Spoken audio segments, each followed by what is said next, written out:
તો બનાસકાંઠાથી અન્ય મહત્વપૂર્ણ સમાચાર સામે આવી રહ્યા છે, જ્યાં બનાસકાંઠામાં સાર્વત્રિક વરસાદ જોવા મળી રહ્યો છે।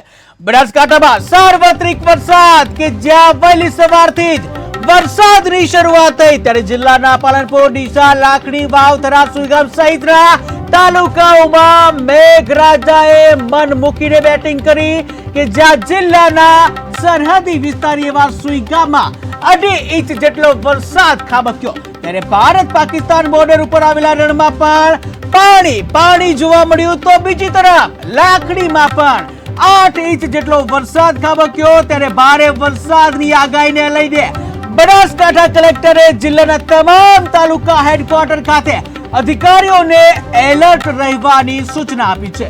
તેમજ ડીસા ખાતે એસડીઆરએફની ટીમ પણ સ્ટેન્ડ બાય રાખવામાં આવી છે, જ્યાં જિલ્લા કલેક્ટરનું કહેવું છે કે લાખણીમાં સૌથી વધુ વરસાદ છે, પરંતુ હજુ કોઈ મોટા નુકસાનના સમાચાર સામે આવ્યા નથી। જો કે બનાસકાંઠા જિલ્લો એ પશુપાલન કરતો જિલ્લો છે, ત્યારે તમામ લોકોને અપીલ કરતા જણાવવામાં આવ્યું છે કે લોકોએ ભારે વરસાદની આગાહીને લઈને એલર્ટ રહેવું જોઈએ અને પોતાના માલ સામાનને સુરક્ષિત જગ્યાએ રાખવો જોઈએ। ત્યારે બનાસકાંઠામાં જામ્યો વરસાદી માહોલ, જ્યાં થરાદ, વાવ, સુઈગામ, પાલનપુરમાં વરસાદ ખાબક્યો। લાકડીમાં અવિરત વરસાદથી ચોતરફ પાણી જોવા મળ્યું। ત્યારે આ અંગે જિલ્લા કલેક્ટર દ્વારા એલર્ટ રહેવાની સૂચના અપાઈ।